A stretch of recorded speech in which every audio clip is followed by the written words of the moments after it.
Hello everyone, my name is PJ and welcome back to the Void with another episode of The Hoarder. After the heroes cleared out the goblin caves and got their hands on what was not a crystal rod, but rather a talking vampire crossbow named Grizzle Todd, the heroes count up all their treasure, meet up with Surge again, who was waiting outside, keeping watch, and then they all took their long rest. The next morning, they decide that they're going to take up that drow druid on her offer and try to go find her camp. When they step outside, they see a couple of dire wolves sniffing at and munching on the corpses of the goblins they had killed earlier. But they all manage to sneak past the wolves without them noticing, so they don't even get to bother with them. Remembering the directions the drow druid had given them, Balthazar, using his Outlander background, manages to easily find his way back to the campsite with all the spiders and spider webs, and then they head straight south from there. After a few more hours of traveling, they stumble upon a cave, and when they peek inside, they can see not only a family of 3 bears, but also something shiny all the way in the back. Zaymont and Balthazar have the best animal handling in the party, so they approach the bears and give them some of their rations in order to keep them busy, while Surge attempts to go around and grab the shiny thing. He trips and falls and grabs the attention of the smaller bear, who makes a beeline for him. But Surge, thinking quickly, pulls out one of his own rations and throws it over the bear's head, which causes him to fall onto his fluffy fat back, roll over, and chase after it. Surge grabs the shiny object, fistful of dirt, and runs out of the cave. When the party regroups, he opens his hand to find out that it's just a teeny tiny, cracked, not all that valuable gem. But they're still happy to get it.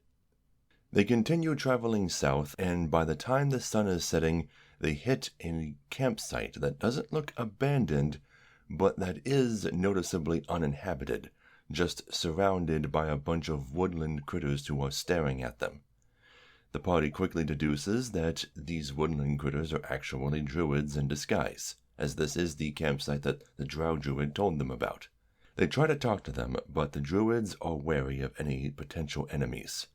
So one of them, in the form of a raven, comes up to one of the branches and begins cawing at them. When they ask about the Sunless Citadel, it tells them, "Rock, southeast, rock," which I don't think is how ravens sound, but that's what I did at the time, so that's what I'm sticking with. "Rock, go away." The druids didn't want the party around. They haven't earned their trust yet, which means that they're not allowed to stay in the campsite for the evening, which means they need to force march their way to somewhere else in order to set up their own camp. Zaymont and Surge both end up taking a level of exhaustion from this, but the night passes uneventfully and Zaymont sleeps without his armor, so they both recover from it just fine. The next morning, it is pouring down rain, and this heavy rainfall will make things difficult for them pretty much all day because they cannot have open flames of any kind. Not non-magical flames, any flames, according to the description of heavy precipitation. That means no firebolts. The party continues heading southeast until they find a large sunken tower, which used to be an entire castle, in the middle of a swamp, about 180 feet in diameter. And in the middle of the swamp, by the sunken tower, are a few shambling humanoid figures. On the opposite side of the swamp, they can see what appears to be an enormous tree, a weeping willow tree, covered in giant beehives. The party initially assumes that that tree is the Galthius tree that they had come looking for. But before going around to check it out, they decide that they're going to step into the swamp and take some shots at one of the zombies. They manage to finish one of them off pretty easily, since they have ranged weapons and the zombies don't. But when the zombies' turns come up, huge vines come out of the swamp, grab them like marionettes on strings, and pulls them underground. After that, they have no idea where the zombies are, so they quickly get out of the swamp. Some time passes and nothing happens, So Balthazar picks up a rock and throws it 20 feet out into the swamp to see what happens. After a few seconds, the vines emerge from that spot in the swamp and drop one of the zombies there right on the spot, who begins looking around trying to find whatever made the splashing noise before looking up and seeing the party on the shore. It then raises its arms and tries to sludge on over to them. It doesn't get far before the party manages to completely destroy it. So, ignoring the zombies and the vines in the swamp for now, the party decides to go around the swamp all the way over to the weeping willow tree, whose leaves and branches shield the hives from the rain.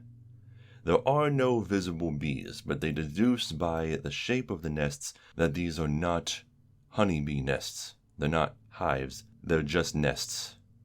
Rather than disturb the tree, which they deduce is a perfectly normal tree made of wood, they decide to go back into the swamp and try and figure out what the hell is going on with the zombies and the vines. One of the zombies is lifted out of the swamp by the vines and dropped onto Chit's back. Except that it's not Chit's back, it's actually Surge's back, because since Surge had his speed reduced, he's been riding on Chit's back in order to avoid being exhausted just from walking. Which is not a mechanical thing, it's just a flavor thing that we decided upon since he failed his forced march check, despite not walking.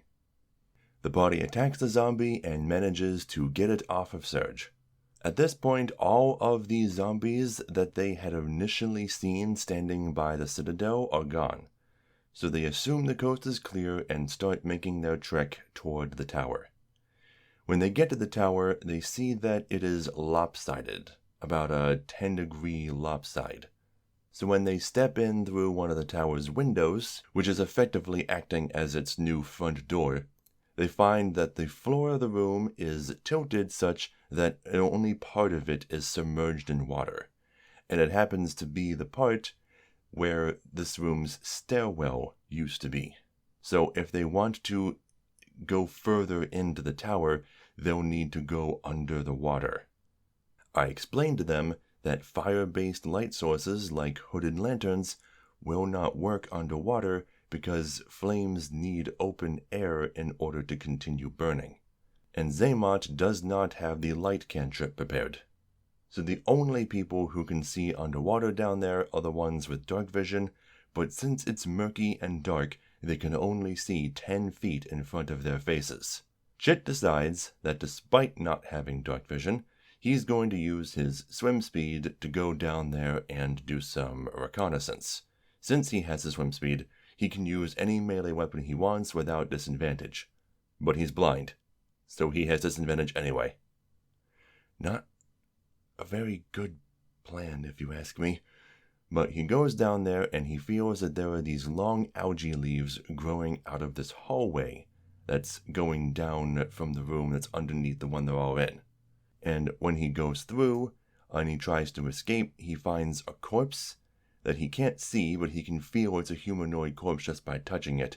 And when he tries to bring it back with him, not only does it come to life and start attacking, but so do the algae leaves. And they wrap around him and they grapple him. Rather than trying to deal with either of those things, he wrestles free of the algae, takes the opportunity attack from the zombie, and swims back to the surface.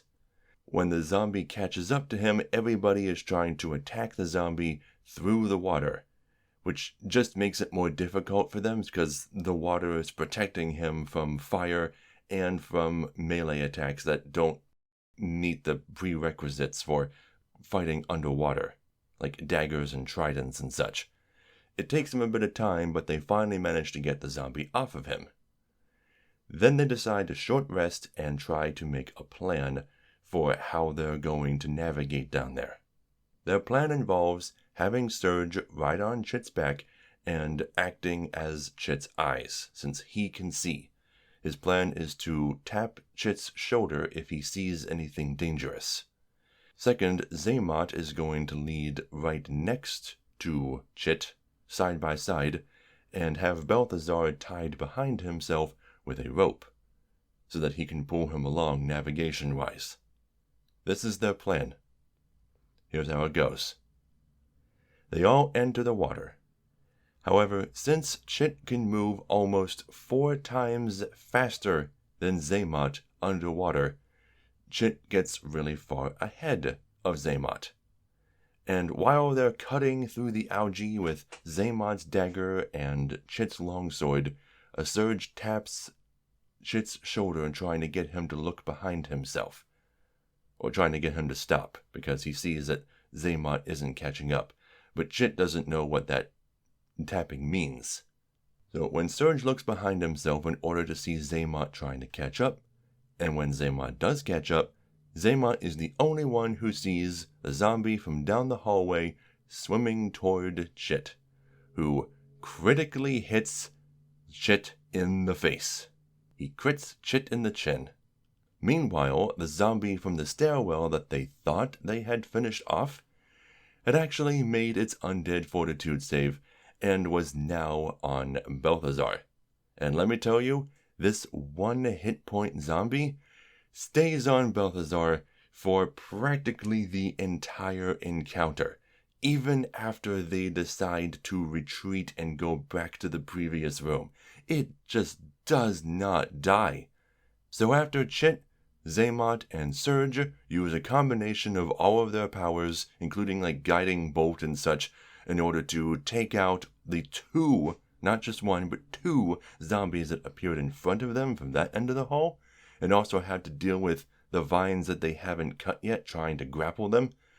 They finally do manage to retreat, cut their losses, go back the way they came, and finish off the 1 zombie that was plaguing Balthazar for the entire encounter, which lasted about 7 or 8 rounds. They get back up there, they take another short rest, they regain their bearings. Zaymot uses his Preserve Life Channel Divinity a few times to get everybody to full health, and they do not take another short rest after that to get his Channel Divinity back. Instead, they head back down. They go down the tunnel. It's about a 50-foot long hallway, and when they get to the end, they find that most of the entrances to the rest of the citadel are filled in with mud, so there's no getting to them. The only way is up, through another broken stairwell into another tower room, similar to the one they entered from. Only this one is completely underground. There's no light and no rain getting in apart from some trickles through the cracks, but that's not from the rain. That's from the swamp. Since this room is only 25 feet in diameter and 25 feet high, Surge lights his hooded lantern and is able to completely light up the entire room. In it, they see that the entire floor is covered in a lattice of thick vines. There is no place to stand that is not on top of vines. In the middle of the room is a stone altar, and in the back of the room, opposite the stairwell that they're coming up through, is a huge-sized, gnarled, dead-looking tree with black bark. Surge climbs up onto the vine floor, and nothing happens. But then Chit climbs up onto the vine floor before hearing a voice. A gift. Salvador! And then the vines come to life and try to wrap around Chit. They try to talk to it, but it can't hear them. It can't see them either. All it can do is sense the presence of a GIF, which this thing is just immediately assuming must be Salvador because there's not that many GIF on this planet. And if it's not Salvador, who could it be? Combat begins, and the first thing Chit does is cut at the vines trying to grapple him, which hiss in pain as he does so. The tree wriggles and a couple of zombies emerge from underneath the vine lattice, which Zaymot immediately takes a pot shot at one of them, but only deals a single point of damage. Surge gets into one of the corners and fires a chromatic orb fire elemental at the tree, which does so much damage that it burns off all of the branches, but not the trunk. I rolled that this was a huge object made up of multiple large parts with 27 hit points each. So he destroyed 1/2 of the tree with a single spell. After that, though, the tree decides that it's going to sick the vine blight that Chit had just attacked on Surge instead. It comes up and it wraps around Surge, and it does so much damage that it knocks Surge unconscious. Then the zombie comes over and lands an automatic critical hit on Surge because he's unconscious. I was so scared because Surge only has 11 hit points. If this zombie deals 11 or more damage with his critical hit, Surge is dead again. He deals exactly 10, which does force 2 automatic failed death saving throws, but Chit uses his interaction on his turn to take the greater potion of healing from Zaymot's bag, runs over to Surge and administers it, healing him to full. So Surge's life is saved, and from that point forward, Surge's player decided that Surge is now colloquially referred to as the Danger Zone. Rather than actually trying to deal with the zombies, everybody starts focusing on the tree instead. Balthazar rages, he runs toward the tree, battle axe in hand, jumps off of the altar, uses it like a stepping stone, and splits the tree down the middle, directly in half. It screams, and it withers, and it falls to pieces, as the zombies stop acting, and return to being normal corpses. After everybody recuperates, they search the room, namely the altar. There's nothing on the altar, but underneath it is a small chest containing some items that were protected from all the muck and mud and rain and moisture. Just a few things.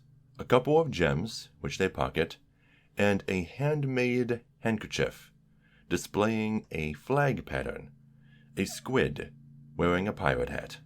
When they describe it out loud, Grizzle Todd overhears it and says, "Wait, what's this about a squid wearing a pirate hat? That be me flag. Yar, that be the colors of the Flying Dead, me old space pirate crew." Looking at the back of the handkerchief, Balthazar can see that there is a signature embroidered into it. Sable Darkwater. Grizzle Todd recognizes the name. "Arr, yar, that be me first mate. 'Tis a shame to hear what happened to her. To think that I might have been in her position, and she might have been the one what got turned into a crossbow." And then Chit says, "Or she'd probably be nicer than you." To which Grizzle Todd responds, "Oh, hell no! She'd pluck out your eyeballs and wear 'em as earrings." I should mention, because I forgot to earlier, that at the beginning of this day, before they set out for the Sunless Citadel, Chit had actually attempted to attune to Grizzle Todd. But he decided against it, because Grizzle Todd has 2 prerequisites for his cooperation. 1, he wants Salvador dead. Not a problem, Chit wants that too.